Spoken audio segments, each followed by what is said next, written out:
How is everybody? So welcome to the BCS Law SG webinar this evening.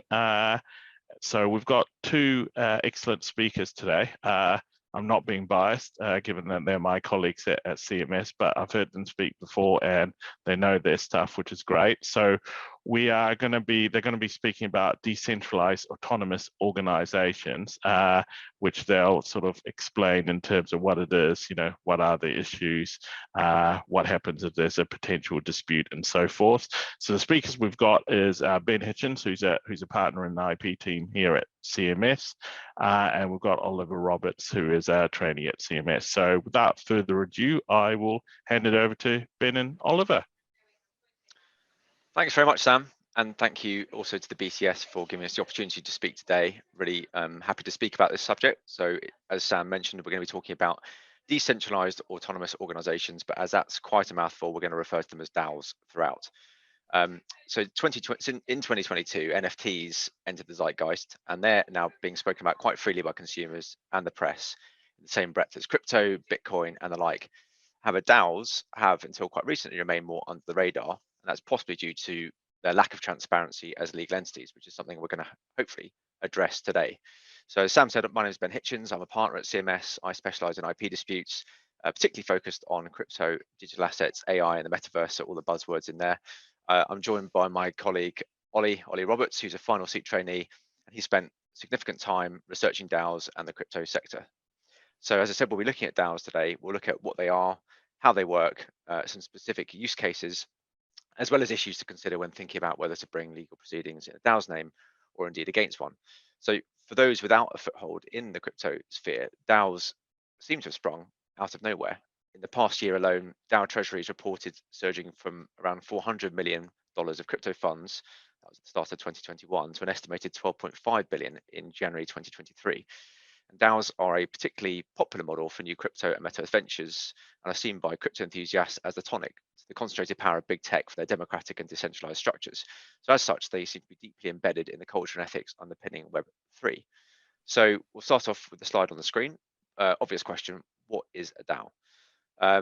We'll try and explain this as simply as possible. A DAO is a new type of organization, which is, as I said, is growing in popularity in the crypto and metaverse industries as a means of decentralizing governance and decision-making on a large scale.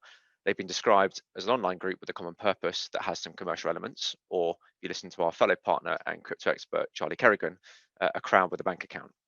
So key characteristics of a DAO are dispersed and fluid memberships and blockchain-based governance. As we'll see, their legal status is currently open to question. Structure doesn't really fit within any current model of legal entity. They're projects that operate almost exclusively over the internet, whose participants make decisions collectively without anyone directly in charge. DAOs are being used in an array of areas in the crypto sphere, for instance, as investment groups, to fundraise for new projects, and as software development and social clubs. So DAOs are the crypto sphere's version of a joint enterprise, essentially. Simplest definition is that they're a group making decisions towards a common goal without a centralized command structure. Instead, decisions are made by the consensus of the members of the DAO, and they are in some ways like a company, but with voting buttons instead of a board of directors. So what a DAO looks like in reality can actually be a little more complicated. Most DAOs' decision-making is built into their structure through a complex web of smart contracts. Voting rights can be conferred by crypto coin or token ownership, and broadly speaking, the more you own, the greater your say in the future direction of the DAO. All of the voting mechanisms are predetermined by the smart contract, which acts as the DAO's version of a constitution effectively. Most DAOs follow an open source set of smart contracts on the Ethereum blockchain, which are then modified to fit with the specific needs of that specific DAO. And in this respect, coin holders can look something a bit like shareholders. They often own a proportional share of the DAO and have a corresponding voting power. DAOs are run on blockchain technology, such as Ethereum. When a DAO is created, its rules are encoded on the blockchain on which the DAO operates, so that specified actions and transactions occur automatically whenever a defined set of prerequisites are met.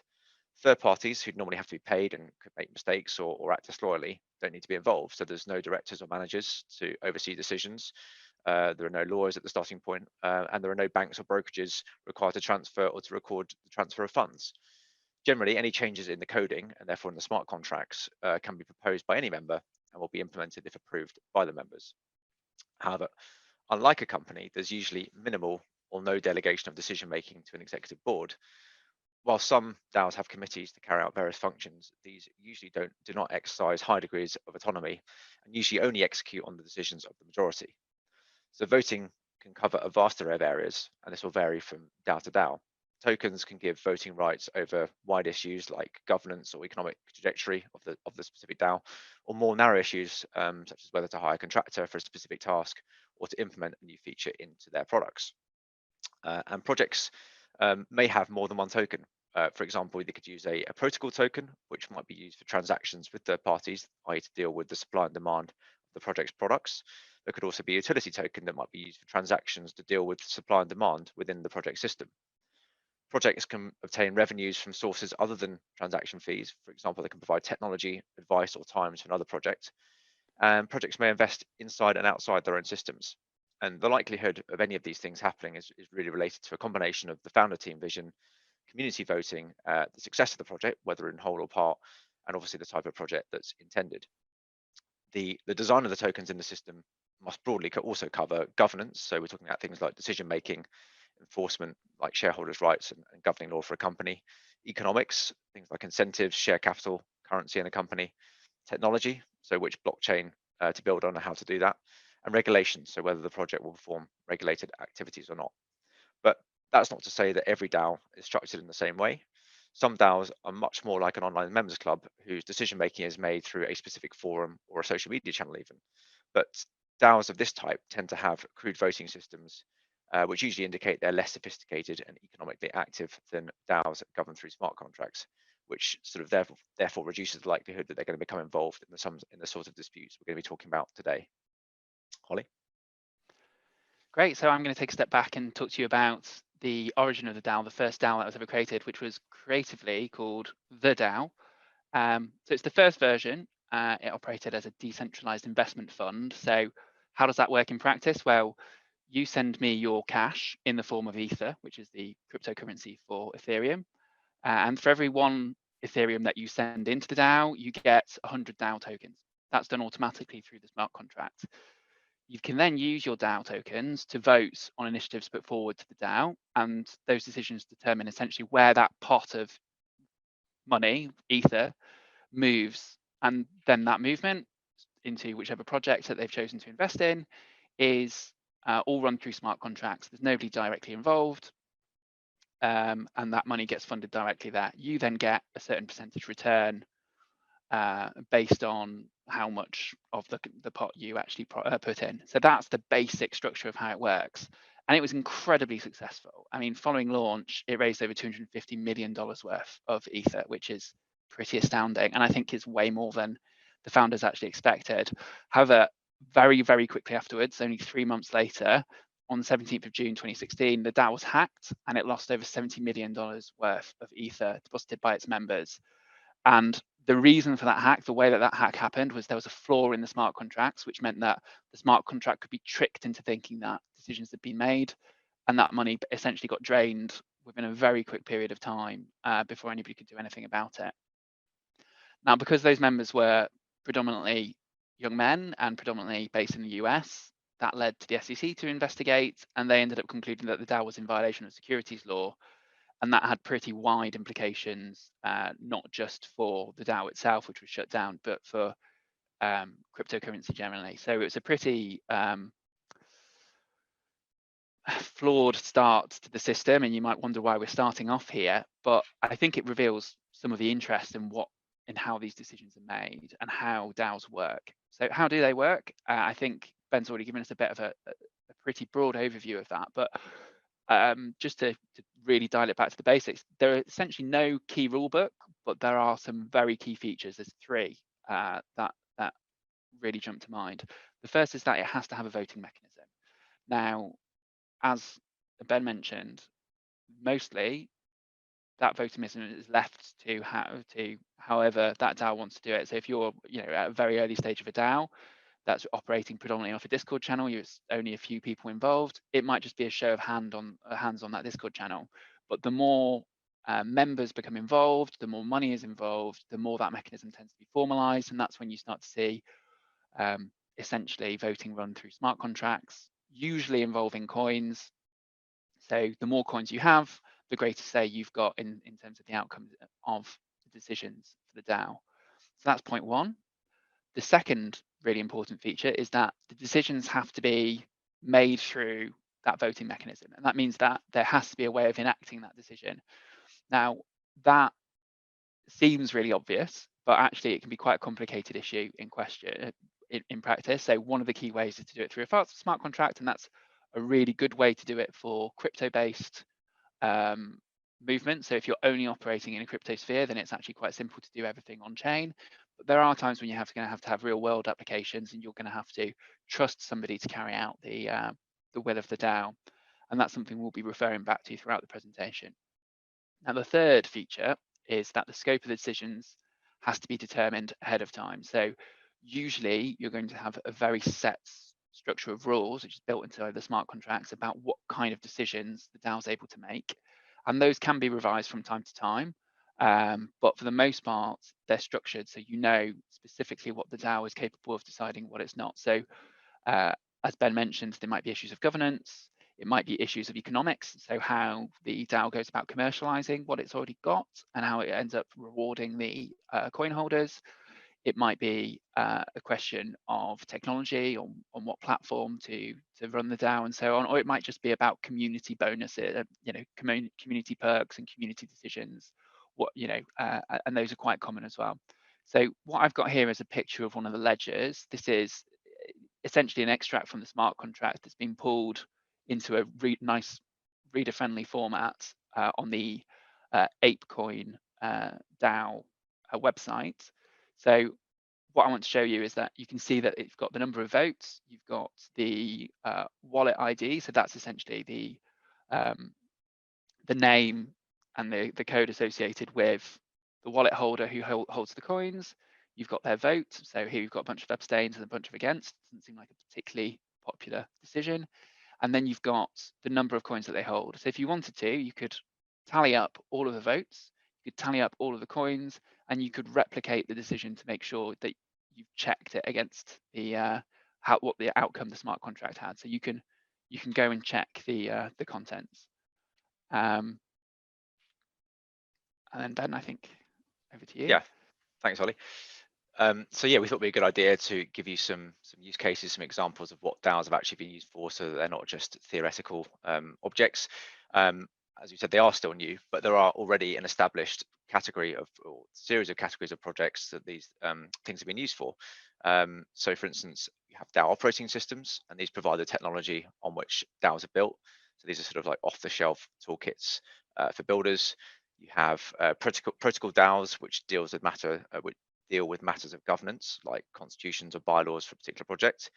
There are investment DAOs, where members pool funds to invest in other crypto projects.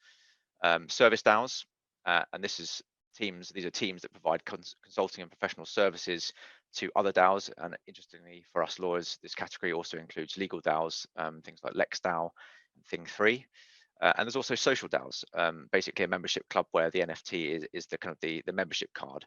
And this includes things like Bored Ape Yacht Club, but it also includes informal forums without any established structure, where enthusiasts simply just meet online and talk online, but don't create any kind of financial or technology products. And these could be no more than really a branded Discord channel.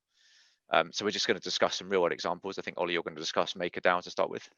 Yeah, so MakerDAO, I don't know how many of you would have heard of it. It's a very famous DAO, probably the most famous out there, and they are the creator of the first collateral-backed stablecoin. Now, that's a quite complicated concept, probably a discussion for another time, but essentially the way that they peg their stablecoin to the dollar is by taking in loan to incentivizing people to deposit money as collateral, crypto coins as collateral. So one of the things that the DAO is responsible for is deciding which kind of cryptocurrencies to accept, but also now that they've collected such a large amount of money, they actually need to decide what to do with that money to make sure that they've got enough to give the returns. So one of the decisions that the DAO made this week was to heavily invest in US securities, and particularly in government bonds and in corporate bonds. So that kind of gives you the kind of idea of what kind of decisions the DAO makes. The second one is Decentraland. So assume many people would have heard of this. It's a Metaverse platform, which if you haven't heard of it, it's easy to think of it as a game. So you can go into this open world and you can play around, and there's lots of different things to do. Now, by playing around and attending events and going to places, you accrue governance tokens, and then you can use those governance tokens to vote in decisions through the Decentralised DAO. They cover all different kind of aspects of the game. So things like community decisions, what events to run, how people feel about certain infractions of rules and so forth, what rules to put in. You might have the fashion police, which is genuinely a real thing. They decide on what kind of garments created by players are not acceptable and which aren't. And you've also got the Metaverse planning department, which apparently is also something that people get very, very excited about. So those are the kind of decisions that they make. And then moving on to something that perhaps is a little bit more tangible in real world, you've got LexDAO, which are, as Ben mentioned, a legal software company. So they're made up of a bunch of coders and lawyers who are really enthusiastic about decentralizing legal products. So one of the kind of products that they've made in the past is they've made a, what's the word for it? I've slipped now. They've made an escrow system. That escrow system essentially allows people to deposit money into it, and it releases the funds at a later date after completion. That's something that's really important in a lot of other jurisdictions, not something we have in the UK, but it's the kind of project that they've made essentially all through a blockchain. And what they decide in the DAO is what projects to work on, who to hire, where there's something that they can't actually do themselves amongst the members, and those kind of things. Thanks, Ollie. So next on the list, Constitution DAO, you can see on the screen, this was set up to purchase a copy of the US Constitution. Unfortunately for them, it failed to purchase the copy when it came up for auction at Sotheby's, but it did succeed, I think, in catapulting DAOs into mainstream culture. It showed how quickly, in particular, DAOs can fundraise. So I think in this particular one, they raised about $40 million in about a week based on 18,000 members, which is quite incredible. And since then, this has inspired lots of other ventures. Bizarrely, despite not obviously succeeding in its goal to purchase a copy of the US Constitution, the native token people which underlay this particular DAO continue to be traded after the event, and in fact reached new financial highs. Krause House, so this was named after the late Chicago Bulls manager Jerry Krause, and it's a DAO launched in May 2021 with one grand ambition, which was to pull enough funds together to buy an NBA team. So initially, Krause House started to raise funds by selling NFTs, and these basically represent a metaphorical ticket and grant access to its Discord server, events, and an allocation of its Ethereum-based token Krause. So the team says that it met its initial goal of 200 Ether, which is roughly $840,000 at today's prices, and they met that within about 15 minutes of launching the sale. It raised 411 Ether, which is about $1.7 million in short order, and has set an overall initial funding goal of about 1,000 Ether, which is around 4.1 million. So Krause House says that its NFTs are sold in 3 different membership categories. It's got courtside, which is 10 Ether, club level, which is 1 Ether, and upper level, which is 0.1 Ether. And each tier grants different levels of access and different numbers of Krause tokens. So of course, buying an NBA franchise requires billions of dollars. So to give you an idea, Utah Jazz sold for $1.6 billion in December 2020, Brooklyn Nets 2.35 billion, August 2019, Houston Rockets 2.2 billion, Los Angeles Clippers 2 billion in August 2014. So they've still got quite a long way to go. Final one on this list is Cabin DAO and City DAO. Cabin DAO, quite interesting. It's creating a community of cabins for Web3 workers, and the DAO basically decides who gets to come and live at the cabins. It currently grants cohorts of 1-month residencies to independent online creators via an open application process and tokenized voting. City DAO. So the mission of City DAO is actually to build blockchain native network city of the future, and it claims to be building a decentralized city on the blockchain, a network of properties owned by the DAO, united by the community. And it says one day perhaps it could even encompass a real city in the future. So the land on the blockchain is linked to a physical plot of land in the real world, and users can buy certificates to become citizens of the digital land, but obviously you wouldn't own any piece of the actual physical land, only the right to vote on what happens on it. So citizens can vote on policy changes, regulations, laws on the land, and later they'd also be able to place buildings and structures on the land, but obviously that would come with additional costs. So as of now, CityDAO has acquired ownership of a real physical plot of land in Wyoming in the US, and the state has actually recognized the organization as a legal LLC and approved of its concept, which will tie into some of the things we'll talk about shortly. So next category, is a DAO a legal entity, and why should we care? And this is clearly the kind of the important question for us lawyers. So I think it's better to start with the second question first. Just some context. Disputes involving crypto and metaverse companies, as we all know, are becoming increasingly common, and particularly in relation to IP. The culture and ethos behind Web3 is particularly recalcitrant to commercial monopolies and IP. And IP is designed to protect, obviously, and to create exclusivity of sorts. We've seen an explosion of parodies recently of famous trademarks. You've got the Metaverse case, which I'm sure everyone's heard about, and also a really bizarre parody involving a pair of Pigeon McNugget sliders, which maybe less people know about, but it's equally bizarre.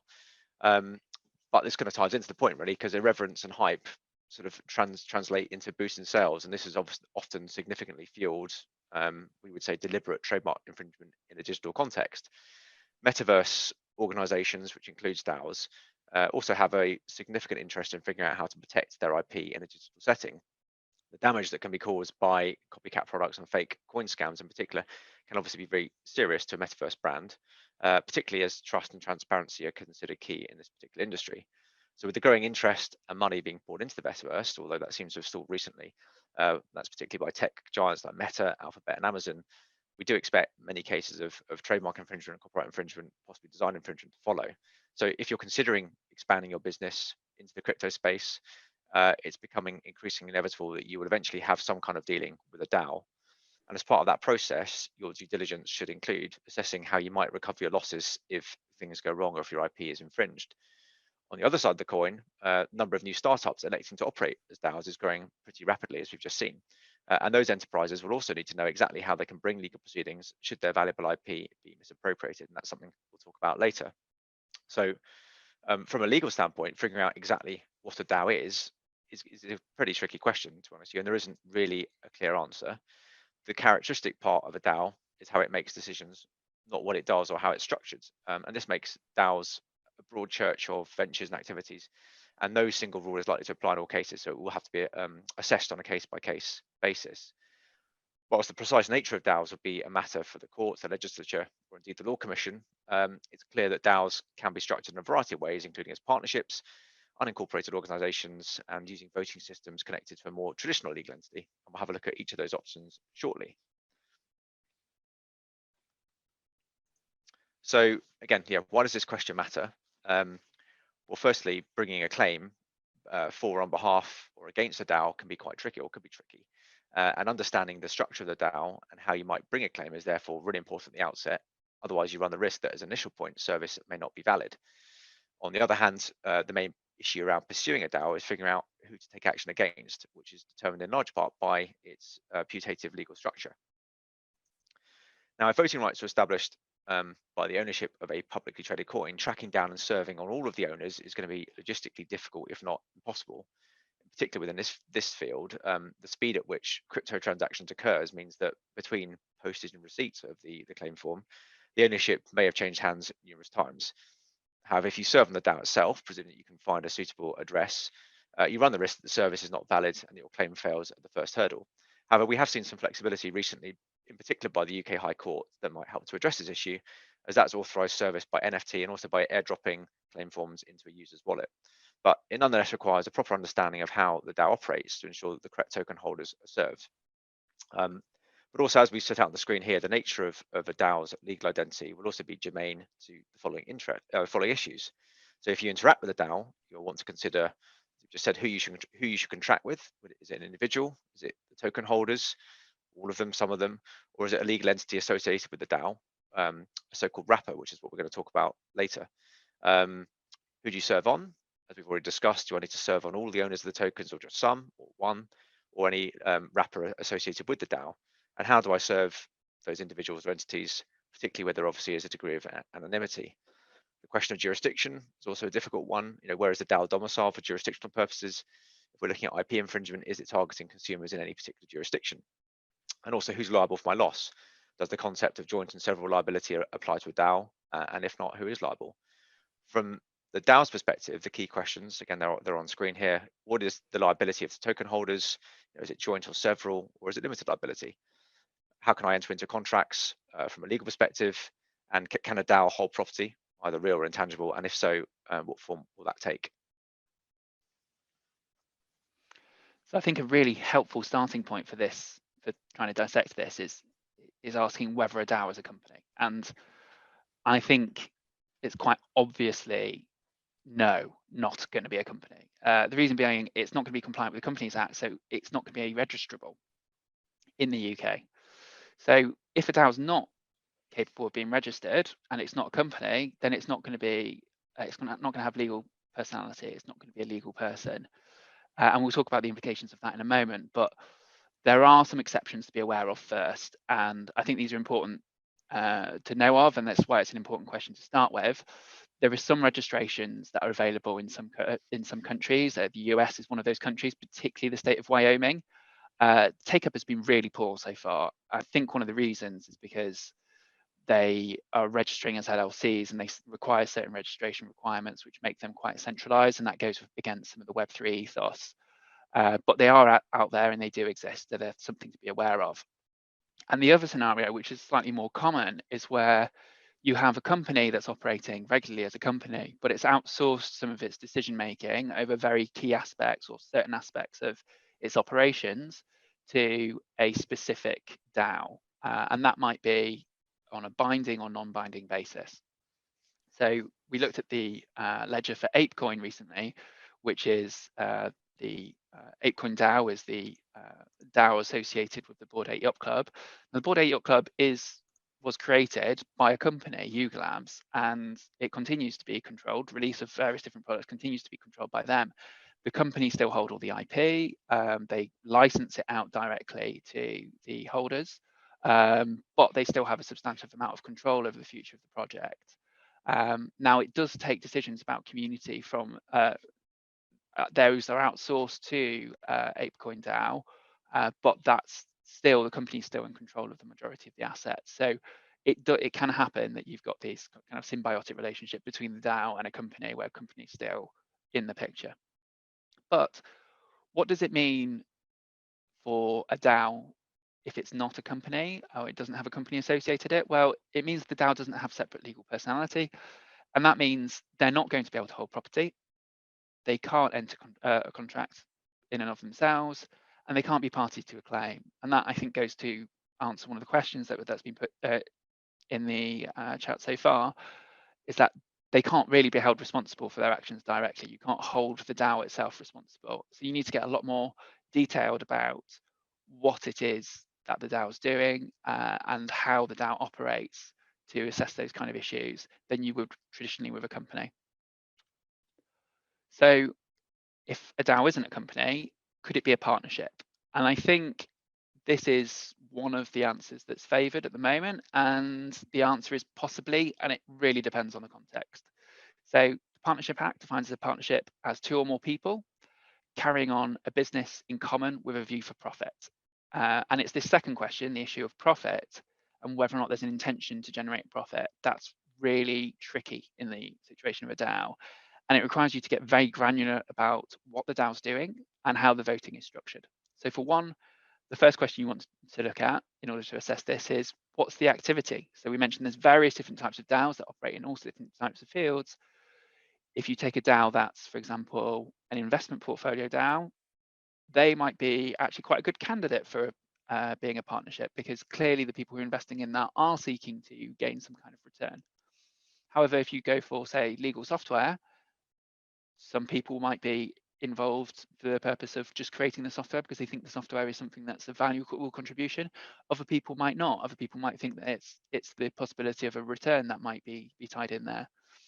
So that's question one. Question two, I think, is whether or not the votes and ownership are combined. So quite frequently with DAOs, the actual ownership of the property, the intellectual property, and so on, or any of the assets might not actually be tied to the voting share. So you might issue coins that are communal decisions. Decentralised is a very good example of that, where you've got the say is being put forward, the decision-making power is being put forward, but you don't actually own any of the actual tangible assets that sit behind it. So that would be a very strong argument against it being a partnership in those kind of scenarios. And then the last question, which is perhaps a little bit philosophical, but still important, is intention. So what's the intention of the actual coin holders? And I raise this question just because it's very difficult to say what the intention of a coin holder is when you are dealing with thousands of people over the internet. I mean, how can you assess whether or not people are buying in predominantly in order to make a profit or for other purposes? That becomes a really tricky question. If there is a strong case for it being a partnership, from a litigation perspective, if you're bringing a claim against the DAO, that could be a really exciting prospect, because the DAO would be the members would be jointly and severally liable. On the other hand, if you're a coin holder, that'd be incredibly bad news. So why? What does that mean? If a DAO is a partnership, coin ownership would be essentially very, very risky for the coin owner. The coin holders, they can be held jointly and severally liable. So you, if you're a prominent coin holder, say a founder or somebody who is a celebrity who's known to have significant assets, you could solely be pursued for the claim. And then it would be for you to go and seek a contribution from your fellow partners or the other coin holders. So that's a really bad position to be in if you're a coin holder. But also, the liability may even pass on the sale of a coin. So the current owners could be pursued for decisions that have been made prior to them joining the votes, or for votes that they didn't even participate in. So that gives you a bit of a sense of how the land might lie for a partnership. It could be very good if you're bringing a claim against a DAO, but a really, really tricky situation for coin holders if you are a coin holder, if you're the DAO itself. So the other option is for a DAO to be an unincorporated organization. So, and this is a bit of a fancy term for something we're all familiar with. Essentially, it's what happens if you're not seeking a profit, but you are a group of people coming together. A very classic example is a sports club or any kind of social club that you might have. And in that situation, it's still going to be governed by rules, but again, it's not going to have legal personality. And that means that legal liability is not going to be fixed or caps, and it's not going to be the DAO that's held responsible directly. And that means that the issue of legal liability in this case becomes a lot trickier, and certainly a lot trickier than partnerships. So depending on the context, the liability could fall with the person who enacted the will of the DAO, and that's going to be an issue of the authority that they were given to enter into a contract on behalf of the unincorporated organization, the circumstances, whether or not they went beyond their remit. It could fall with the members, the coin holders themselves, particularly those who participated in the vote that gave rise to the cause of action, or if those questions are too complicated and the court decides to simplify things, they just go straight for the founders. So we've seen that happen in California courts, for instance, where regulatory action has been pursued directly against the founders because the issue of figuring out who they could serve on was just deemed too complicated. So I think what we're trying to get at through this slide is that the lack of legal personality is a really worrying issue for a lot of coin holders, and it would also be really tricky to bring a claim against an incorporated organization depending on the context. Whether coin holders jointly liable is a complex legal question, so it can be really factually dependent on how the cause of action arose. And depending on the circumstances, coin holders may or may not be jointly and severally liable, which means you need to be very careful about who you pursue and whether they have sufficient funds to meet the claim.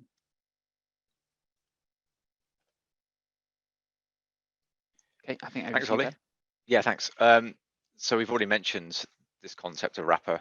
That's with a W rather than an R, slightly earlier in the context of DAOs.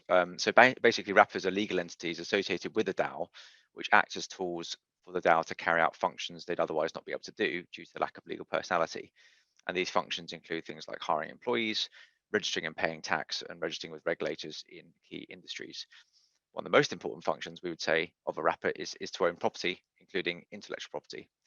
We mentioned this earlier in the talk, but MakerDAO operates through a wrapper called Maker Foundation, MakerDAO as Ollie explained earlier, is a highly successful crypto venture, operates in fintech, and it created DAI, which is a stable coin pegged to the dollar, which I think is currently has a market cap of around $6 billion.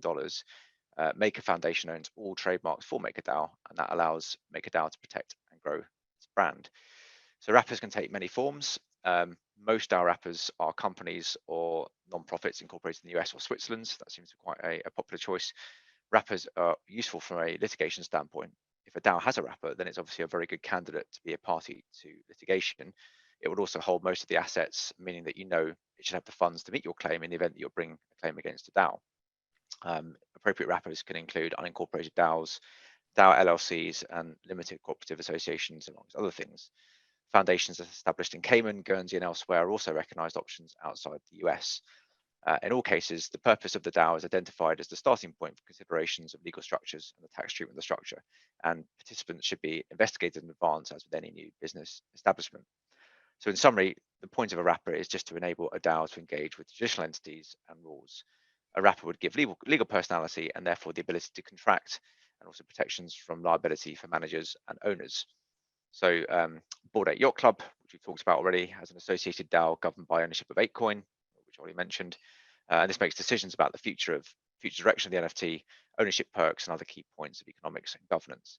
However, the Bored Ape Yacht Club's creator, Yuga Labs, is a company incorporated in Delaware. And so whilst the DAO makes decisions to which Yuga Labs then usually complies, it's nonetheless a company which has elected that a portion of its decision-making should be made through a DAO. So moving on to the Law Commission reports. Thanks, Ollie. So on the 16th of November 2022, the Law Commission of England and Wales announced that it will begin work on a 15-month scoping study into DAOs. The review is aimed at shedding light on how DAOs are to be treated under English law, which is part of the country's greater drive to become a global crypto assets technology hub. The study will explore and describe the current treatment of DAOs under the law of England and Wales, and part of the purpose of the project is to identify options for how DAOs should be treated in law in the future in a way which will clarify their status and facilitate their use. The scoping paper will also attempt to describe certain composite elements of DAOs and the broader crypto token and decentralized finance ecosystems. So the Law Commission believes that this exercise is also important as part of the process of applying existing legal principles to DAOs. In the call for evidence, which was concluded in January of this year, the Law Commission asked stakeholders for information on how DAOs are structured and operated, and about how the law might best accommodate different types of DAO structures now and in the future, and how DAOs themselves might integrate into existing legal frameworks. The Commission has also asked whether the law of England and Wales might be inhibiting the establishment and operation of DAOs, and which alternative jurisdictions DAOs may choose to structure their arrangements in and why. So this consultation comes hot on the heels of another number of other projects initiated by the same body, including reviews into digital assets, jurisdictional issues concerning digital assets, and smart contracts. And we expect the report in just under a year's time in March 24. So this is just going to inform the legal landscape rather than actually set the rules. Interesting to note also that the legislature in California has recently opened a consultation into creating a new form of legal entity for DAOs. So we'll be intrigued to see how that one ends up. So we thought it'd be useful just to sort of finish off the formal part of the talk by looking at a particular case study and then some pros and cons of a DAO. So this particular case study we're just going to quickly talk about is called Spice DAO. It's a good example of some of the ambiguities and issues that might arise as a result of the kind of lack of certainty concerning legal structure. So in 2021, the DAO, known as Spice, paid 2.6 million euros at auction for a rare book, and this was Alejandro Jodorowsky's adaptation of Dune. Book apparently is one of 20 limited copies that contains a script and the storyboard for Jodorowsky's adaptation of Frank Herbert's science fiction classic. Spice subsequently announced on Twitter that it won the auction, big fanfare, and that it also said it would be producing an original animated series inspired by the book to be sold to streaming services. However, as any IP lawyers on this webinar will know, mere purchase of a physical or even a digital book does not transfer the corresponding right, unless you copyright in the text. And therefore, actually, Spice DAO had no legal right to create the adaptation it proposed. So consequently, it wasn't possible for the DAO to achieve the aims that it set for itself. So that led to a number of interesting questions about liability. what can members of the DAO do to seek redress if they believe they're being misled by the founder, whose ambition it was to purchase this book? What about those members who contributed funds but didn't actually vote for or condone the specific acquisition of this book? Who's liable in that situation? And also, what due diligence did the DAO undertake? Or was this left to members individually? Or was it a simple unilateral decision made by the founder? So complicating the position of this case, and in some senses entirely relevant to everything we've just been talking about, the majority of the purchase price was actually put up by the DAO's founder in this instance, a person called Soban Sakib. And although the $750,000 in Ether raised via community funding was more than Christie's estimated value, which was around 25 to 35,000 euros, it was actually far below what was needed to win the auction. And also it was in the wrong type of currency because the auction seller said that they weren't accepting crypto. So Sakib, who's the founder, therefore put down 2.6 million euros of his own money, following which, and since that time, he's been looking at ways of transferring ownership of this Bible to the DAO in order to be reimbursed by the treasury funds held by the DAO. And this is obviously, I don't think this has even happened yet, and that's obviously complicated by the ambiguous legal status of the DAOs. Presumably, based on the IP issues we discussed, namely that they didn't actually acquire the copyright in the literary work, it was just the physical book. In July of last year, Spice announced that it was dissolving and it was going to pay out holders of its Spice token in Ether. They've recently just announced that the plan is actually to auction this Dune Bible in the fourth quarter of this year to coincide with the release of the second installment of the Dune film, which is happening in November, being released in November this year. And the proceeds of that sale are going to go to the DAO's treasury, and then apparently it will be claimable by members. But obviously, given what happened the first time round, it remains to be seen whether or not the sale of the manuscript will be enough to cover all costs. But it's a really good example of the types of complicated issues that can arise in relation to DAOs. And unfortunately, as we've said, that we don't necessarily have all of the answers to some of the novel questions that are regarding liability that have been posed by this case. So Ollie, do you want to quickly run through some of the pros and cons of using a DAO? Absolutely. So, so what are the pros and cons? Well, one of the really big advantages is that you've got direct control by members. And I think this is one of the key draws for a lot of Web3 projects. It's the idea that anybody who's working on the project or anybody who's interested in the project or who's funding the project has an equal say. And your say might be dependent on how much investment you've put in or how much time you've put in, but your say is weighted. It's not hierarchical. And I think that's one of the key draws from Web3 because, underpinning the ethos of Web3 is this idea of opening up and democratizing lots of different processes through computing. So the next question, the next advantage, the next two kind of go hand in hand together, is transparency and efficiency. Is that the decision-making process is incredibly transparent. It's all run through smart contracts, and it requires very, very little actual administrative input. You can see, as we showed, what the voting outcome is. You can verify it. You can see how decisions are made. If you're savvy enough with computer code, you can see exactly how funds will be moved after the vote and before the vote. So unlike a lot of situations in the internet where if you're saying transferring £100,000 to a stranger, you've got to rely heavily on trust when doing that, and that's not something you necessarily have to do with DAOs in that same kind of way. And so transparency, efficiency, and trust all kind of feed into that same point. And that's one of the key draws, I think. But there are some major disadvantages, and I think some of them have been kind of hit at in our comments as well. There's the potential for fraud. So as we discussed with the DAO, your smart contracts are all visible, and if they're vulnerable, if they are flawed, then somebody intelligent will find a way to trick them into doing things. You've got standard crypto-related risks, which are, I think, some of the points that are raised repeatedly. People get very, very excited about a project. They pour loads and loads of money in.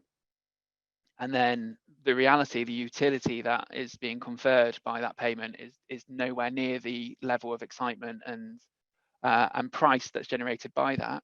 And that means that eventually it comes crashing down and people get caught unawares. And I think that's a really common trend with DAOs, because people get very excited by a prospect of own your own basketball team, own a copy of the Constitution. And interestingly, with the Constitution DAO example, the price went up after the crash, and the reason was people heard about the crash on the news, thought it was hilarious, and thought it would be funny to keep buying these coins. And so you've got that meme coin culture, which has developed, which means that realistically, there's huge amounts of volatility when you invest in them. And the next question, I think, is this lack of legal certainty that we've been talking about, and the potential for coin holders to be held liable without any limit to that liability. And that's something that I think should be really worrying for coin holders. And I think that not enough coin holders are actually aware that that's something that could occur. And if you think about, well, look, there's lots and lots of funds there, it's fed very evenly. On some of these projects that are potentially infringing on trademarks or copyright, that infringement might occur because they don't have very much legal sophistication, but there might not be that many members spread between them. So that risk to people who are participating on the periphery can be quite high. And then a point that has been raised is securities law compliance, and whether or not owning a DAO coin is a security is actually quite an open question. So, the DAO originally, the DAO coin that was originally issued for the first DAO, that was considered a security, and the reason that was considered a security was quite a nuanced legal question, which is probably best not to go into here, but it's quite complicated, and it's still very uncertain, and that's still a conversation that lots of different jurisdictions are having. So you could be found to be in breach of securities law for issuing the coins, and what the implications of that will be for coin holders is something that will have to be decided. And then there's this question of returning funds when things do go sour. So going back to Constitution DAO, every time that you do a transaction, there's a transaction fee. So if you've had loads of people pay money into you, they've paid the money that they've paid in, and they should be returned that money back. But realistically, if you're also having to pay transaction fees on top of that, there's going to be an issue. You might not have the full funds to return it, and that's been the situation with some DAOs. They've not been able to return funds which they've collected. So those are all the key pros and cons. We're going to start opening it up to questions at this stage. So if you've got any questions, do pop them down in the chat, and we'll be happy to answer them. Yeah, Ollie, I had a quick question actually, if that's okay. You mentioned in the disadvantages potential for fraud, or the fact they're so vulnerable to scams. I think you mentioned that obviously there was you could kind of pick holes in the smart contracts. I mean, is there anything else that makes DAOs particularly vulnerable? Yeah, I mean, one of the vulnerabilities that I think a lot of DAOs are quite acutely aware of is that there's flaws in their decision-making process. So you've got a couple of different options when you're voting through a DAO. One of the ways that you can do it is to require everybody to participate in a vote for it to be held legitimate. So you require every single coin holder to vote. But as you can imagine, if you've got a really, really big DAO, that's going to be administratively very difficult, if not impossible. You might have people who just forget that they've got coins. You might have people who are not able to vote. So the answer to that is to produce time-limited decisions. So everybody who's voted by next Friday will count all those votes, and we'll see whatever the majority is there. But that becomes very vulnerable to people just flooding it with propositions. So if a fraudster could throw 100, 200 propositions at a DAO, and then in all that noise and confusion, they might put a vote on a very specific decision to transfer money out of the DAO, and that's something that is possible. That decision could be made entirely by sort of bad actors, but perfectly legitimately within the smart contract. And that's something that I think a lot of DAOs are worried about, and it's another key vulnerability to fraud. Some have started to come up with some solutions, and some have got some verification processes that they're building into the decision-making process, so that you then can flag these kind of decisions that are transferring cash out. But that's still early days on those questions. They're big questions for the industry to answer. Yeah, and if we haven't put people off totally from using a DAO, could you just provide a bit of context about how you'd even go about setting one up? Because they seem at the moment quite kind of detached and hypothetical. Is it really complicated? How do you go about it? They are scarily easy to set up. So obviously, first thing I did when I tried to figure out how the answer to this question was I Googled create a DAO, and about 50 different websites popped up that allowed me essentially just a series of boxes to enter about what I want it to do, and with the smart contract next to it of exactly how that would work. I'm not particularly technologically advanced in terms of coding and so on, but it was that easy for me to try and create one. And if you look on, for example, the Ethereum website, the ethereum.org website, they've got a list of recommended services that do that. There's a whole industry built about making it incredibly easy. And yeah, for comparison, I found it just about as easy as creating a new email address. So that gives you a sense of how easy it is. Okay, thanks. So we've had a few questions in the chat from Stephen. He's asked a few. I think we have, I mean, if you can see it, Ollie, I think we've answered the first question, which is why would anyone want anything to do with a DAO, basically. Second point, which sort of I think slightly touches on what you were talking about with securities law, sounds like a wrapper or its tokenized manifestation, i.e. shares, is a security, and if promoted and traded to the public and or investors needs under securities laws to be registered, or also any of those DAOs that have wrappers currently registered and therefore regulated. I think you talked about the tokens. I think this is a question more about the kind of the wrapper, if they use it. I guess to a certain extent it depends on the jurisdiction. I mean, a private, I guess a lot of these wrappers, if they're set up as LLCs or whatever else, are sort of privately held as opposed to publicly held. So in some jurisdictions that might not trigger securities regulations. But obviously you mentioned, Ollie, about the tokens anyway, and that being a slightly ambiguous question about whether or not it would trigger securities laws. And Yeah. Stephen also warns about digital fraud, which is what we've touched on too. So it is, yeah, beware. We'll take that, definitely. So from what I understand of the US position, it depends on whether or not the coin transfers any utility. And what utility means is slightly beyond me, if I'm honest. Some coins, I think, are arguing very heavily that they do hold a certain amount of utility inherently in the coin. Others that are purely give you certain rights over the proceeds to profit. I mean, the DAO was a classic example of that because you had a ratio specifically between your voting right and your share in the final pot. That was considered by the US to be a security. I mean, that's US securities law, definitely beyond my remit. But I mean, those are the kind of questions that regulators are asking themselves, and it's quite a complicated picture, I think. Okay. So, I mean, if anyone else has any questions in the audience, please feel free to raise your hands, and we'll try and get to them. Obviously, we can always feel free to contact us directly as well with any follow-up questions. See if anyone's got anything to hand.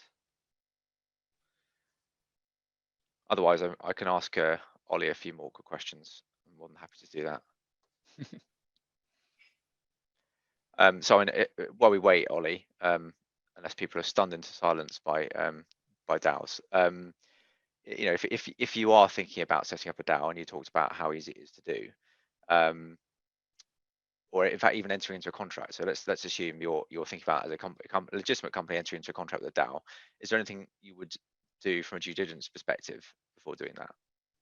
Yeah, I think there's a few questions you want to think about that you wouldn't necessarily think about if you're entering into a regular contract with, well, a contract with a regular company.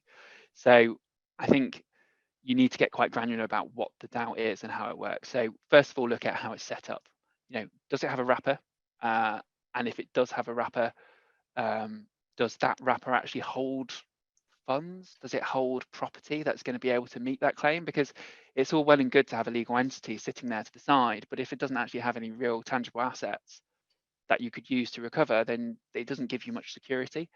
Another question is, if it does have, it's incorporated or it does have a wrapper, where is that wrapper based? Because one of the issues that comes up frequently in these kind of disputes is whether or not you can enforce a UK court order, or whether or not somebody's actually going to attend court in the UK. And often, the jurisdictions in which these organisations can be based won't be amenable to a UK court order enforcement. So they're not going to allow you to recover. So that would make things far more tricky from a recovery perspective.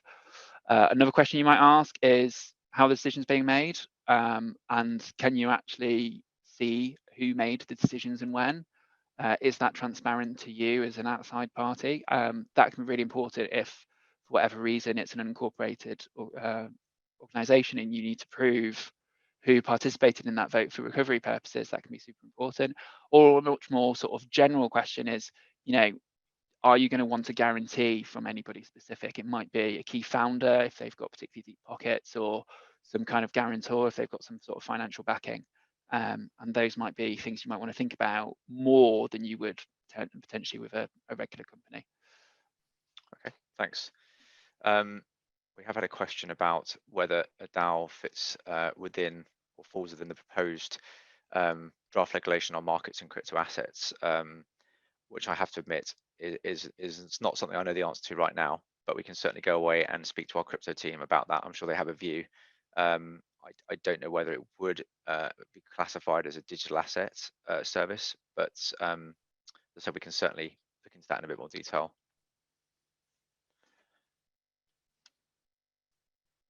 Don't know if anyone else has any questions. If not, I guess we're almost at the hour.